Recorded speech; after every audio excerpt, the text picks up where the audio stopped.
Welcome to Useless Anime Knowledge, the show where I do pointlessly meticulous research on things that no one cares about and regurgitate it for an audience. Today I'm going to be running you through the hip-hop chanbara animated classic Samurai Champloo. This video contains only light spoilers and the full series can be watched on Netflix at the time of this writing, so I do recommend checking it out. This series was the debut work of animation studio Manglobe, whose history I detailed in my Intro to Manglobe video. It was also the second full-length animated series to come from the mind of Cowboy Bebop creator Shinichiro Watanabe, and the two series share a number of commonalities. Going by the plot synopsis, Samurai Champloo is the story of Mugen, Jin, and Fu, a trio of unlikely companions who take a journey across Edo-era Japan in search of the samurai who smells of sunflowers. Mugen is a violent, short-tempered sociopath with no regard for anyone other than himself. Jin is a soft-spoken but hardly even-tempered and equally loner Ronin, and both of them are the strongest opponent that the other has ever faced, resulting in a vow to eventually fight to the death. But when the plucky, indomitable Fu rescues them both in the first episode, she recruits them to tag along on her quest. However, the best way to describe the style and attitude of the series comes from the title itself,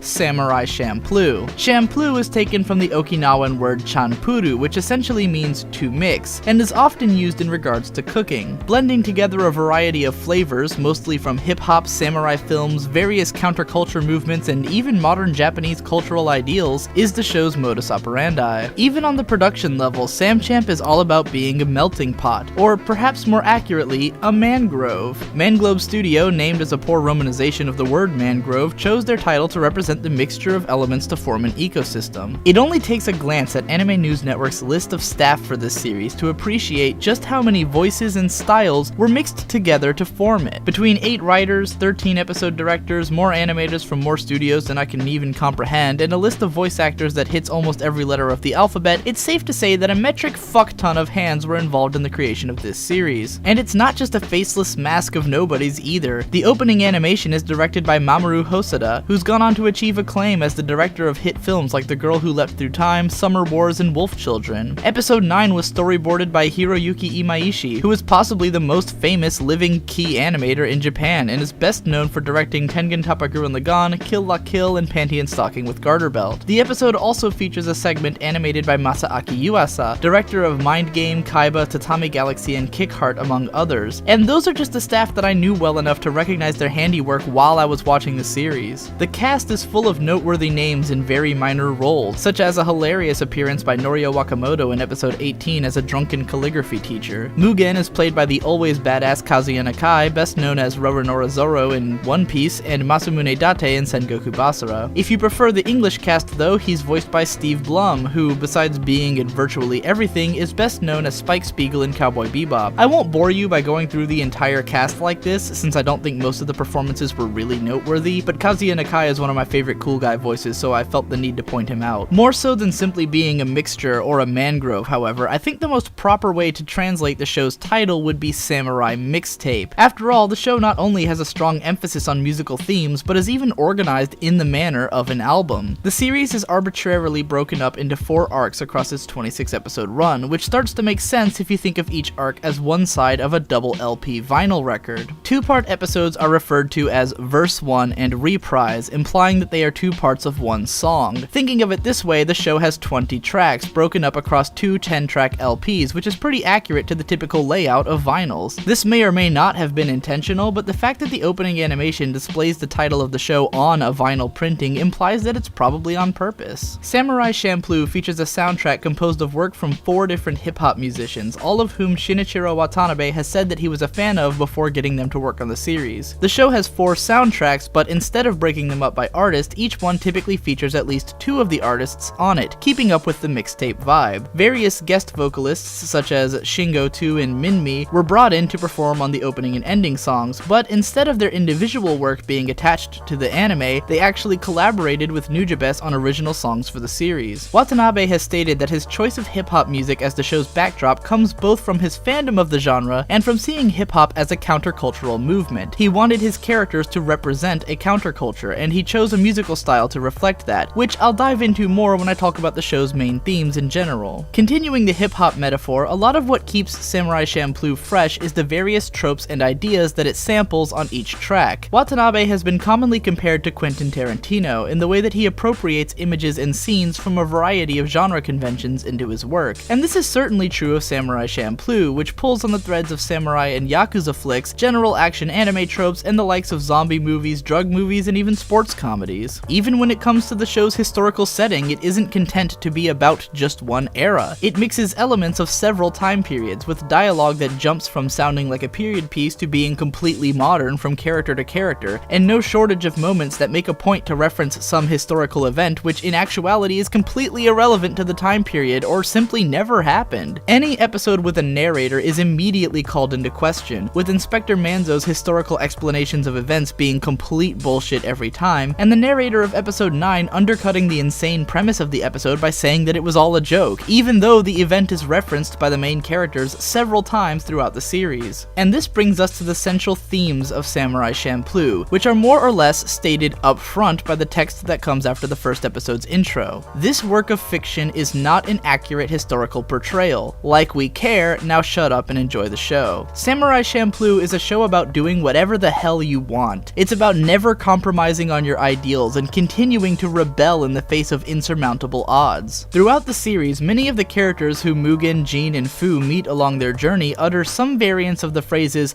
"There's no other way," "This is all I can do," "I'm trapped," or "I have no choice." And what's brilliant about the show's structure is that it never moralizes at the viewer. Mugen and Jin are almost always apathetic or outright ignorant to the situations around them, and each of them has only one or two moments in the series in which they outright refute someone's claim that there is no other way. Fu doesn't really think on a moral level to begin with, and is more likely to get swept up in the situation as it happens. But even without the characters spelling out the message all the time, the show makes its values pretty clear through the resolutions of its conflicts. Characters who keep going on and on about their lack of choice tend to end up dead, or otherwise lose out in the end. Meanwhile, the few times that a character decides to take the reins on their life, they are typically rewarded. The best examples of this are in episodes 11 and 19, which both feature a woman in a trapped situation whom, upon deciding that she's through with giving in to destiny, finds her way to a happy ending. Meanwhile, the biggest contrast is in the mid-season two-parter, in which a girl's insistence that there's no other way has her betray her only friends, only to wind up with nothing in the end begging for death. By presenting the main characters as always down on their luck, broke, hungry, and vagrant, yet never losing their absolute rebellious spirit, the show suggests that the proper way to live is to spit in the face of the odds against you. As an extension on this theme, the show responds differently to each unique situation, even if it always comes to the same conclusion. In some situations, we really get the sense that there was nothing the character could have done, and we feel sullen at their misfortune. Other times, the show yells at characters who define themselves by their pain and refuse to move on with their lives. We're presented with so many different takes on the same kinds of scenarios because the show wants to display how there are so many ways that people can respond to being held down, and so many ways that events can play out. In this way, it has a surprisingly realistic and even-handed presentation of its ethical dilemma. What's truly great about Samurai Champloo's uncompromising stance is that the production of the series itself seems to stand for uncompromising artistic integrity. Mind you, much of what I'm about to explain is complete speculation that might be total bullshit in reality, but hear me out. Manglobe Studio was created when two producers who'd previously worked on some pretty weird shows for the powerhouse studio conglomerate Sunrise left to go do their own thing. Now, between its many studios, there's no question that Sunrise works on all kinds of anime and continued to produce some pretty out there original stuff even after these guys left. But it's also true that Sunrise is one of the most commercial studios out there, having been bought by Bandai in the late 90s and producing shitloads of mecha anime for the sake of selling toys. These producers hailed from Sunrise Studio 7, which had been responsible for the Brave franchise throughout the 90s, which is a series that revolved entirely around toy pushing. After the Brave series more or less capped off with Gao Gaigar, they produced the incredibly strange and dark spin-off series Better Man and Gao Gaigar Final shortly before leaving the studio. Now, I've heard rumors in the past about how difficult it is for a Shinichiro Watanabe series to get greenlit for production due to the high costs typically involved, and I also know that it's extremely rare in the anime industry for a studio to take any risks. Manglobe's formation in 2002 happened right around the time that Cowboy Bebop would have been finding its way to massive exposure in the West, and the groundswell of the Western DVD market was just starting to begin. So here's my theory. I think that Shinichiro Watanabe had an idea for a show which Sunrise didn't want to take. I think that the Manglobe producers had faith in the idea and wanted to create something with artistic integrity instead instead of giving in to the same old rigmarole of the anime production business. They poured as much money and effort into the project as it needed, banking on the series' ability to become a hit in the West as Cowboy Bebop had done just a couple of years earlier. And if this truly was their plan, it totally worked. Samurai Champloo premiered on Fuji TV in Japan and ran for 17 episodes before it was moved to a satellite version of their channel and a later time slot, effectively paywalling it. When they did this, they actually reran the entire first 17 episodes of the show before getting to the new ones. I've only found speculation on why this was done, ranging from some saying that the show was deemed too adult for pre-midnight broadcast, since that would be similar to the fate which befell Evangelion in its original run, to others stating that it was due to low ratings. Personally, I'm more inclined to believe that it was done intentionally, especially because the same network did the same thing to Cowboy Bebop when it was on the air. I know that American stations like AMC frequently break their seasons into 2 parts, putting a gap between them because the hype generated for the mid-season premiere tends to boost ratings, but it seems like an entire 17 weeks would be long enough to kill interest in the series. I noticed that the start of episode 18 has a few brief images of exposed breasts, which led me to suspect that the animators knew this change was going to happen and took the opportunity to put in something that they could only get away with on the late night block. I've heard that the DVD sales for the series weren't especially high in Japan, so either way it seems like the show wasn't a massive success at home. Again though, this is entirely speculation. What I do know is that Samurai Champloo aired on Adult Swim less than a year after the show concluded in Japan, and took nearly a year to broadcast here due to forced concurrence with the release of Genie-on's DVDs. It later aired in France, Spain, Australia, Germany, Poland, Latin America, Canada, Portugal, and probably even more places not documented on Anime News Network. The series spawned no shortage of merchandise, from obvious stuff like wall scrolls and t-shirts to collector's items like replica swords. There was a 2-volume tie-in manga which was about as pointless as you'd expect from an anime tie-in, but at least the art is decent. There was also a video game developed for the PlayStation 2 which is actually worth taking a moment to discuss. Samurai Champloo Sidetracked was developed by Grasshopper Manufacture and directed by Suda51, the man responsible for Killer 7, No More Heroes, Shadows of the Damned, and Lollipop Chainsaw, among others. No games developer has ever had the word auteur mentioned alongside their name as many times as Suda51, so if anyone could be expected to elevate an anime tie-in game above totally shallow mediocrity, it would be him. As to whether or not he succeeded, well, it's hard to say. Grasshopper Manufacture games have never really been known for their deep mechanics, and the majority of Sidetracked involves running through straight corridors and killing endless waves of identical dudes using the same couple of combos. The game is presented with an unmistakable stylistic flair that makes it interesting to look at, but doesn't keep it from getting boring pretty quickly. Suda51 games are usually better known for their incredibly strange cutscenes, dialogue, and scenarios, but from what little I played, Sidetracked seemed pretty dry in those regards. Perhaps it didn't help that I found the guy trying to do a horrible Steve Blum impression totally unlistenable, and I wondered why the hell there wasn't a Japanese audio track included. I can't really recommend this game since it's rare and kind of expensive, but if you know of other ways to play it, I won't say it's not worth a shot. Diving back into the show, there's a few things I just want to gush about. For starters, perhaps the most noteworthy aspect of Samurai Champloo is the fantastic design work and consistently high quality animation. The series has countless fight scenes which are always well choreographed and usually a decent length, making it easily one of the best action TV shows around and the best sword fighting show without question. Mugen, Jin, and Fu are all designed and animated with their own unique flair, which does a lot to make them feel distinct, even though for the majority of the series we know very little about their past or motivations, if they even have any. We never really need it spelled out for us that Mugen has an extremely unique fighting style, because we witness it in contrast to Jin's controlled sword art style right from the first episode. It achieves show don't tell storytelling before any of the characters have said more than a sentence or two, and much of the characters' depth comes from subtle hints and mannerisms that set them apart. I also love that the show has a bit of an absurdist undercurrent, constantly calling into question or outright neglecting the existence of meaning for any of the events that happen. Most of the trio's misadventures have no effect on the progression of the characters or storylines, oftentimes featuring meaningless deaths, pointless hijinks, or moments when the show claims that the events are an outright lie. Half of the time, none of the main characters have all of the relevant information on a series of events even after it's already concluded. While the show does end up having a core theme, as I explained before, it rebels against the idea of rationalizing anything in the show with its wackiness and anachronisms, as if telling you that if you get hung up on the details instead of rolling with the punches, you're doing something wrong. Part of the charm of Samurai Champloo is that it's not at all trying to be deep or masterful. It has no interest in being a cohesive, respectable, or classic work of fiction. Samurai Champloo's promise is entertainment, but it doesn't achieve this by appealing to cheap thrills. It's a show that does exactly what it wants to do and asks you to come along for the ride, no questions asked, and just lose yourself in the fun of it all. My mentor, Ghost Lightning, once posited that there are separate genres of real samurai and super samurai anime, similar to the way that these distinctions exist for mecha anime. Samurai Champloo is an unabashed super samurai show that knows how to be absurd without getting distractingly over the top. I hope you enjoyed this analysis of Samurai Champloo at least half as much as I enjoyed the anime itself, and that you'll join me again on the next episode of Useless Anime Knowledge as I continue the Manglobe Rundown project with Ergo Proxy. I'll see you then.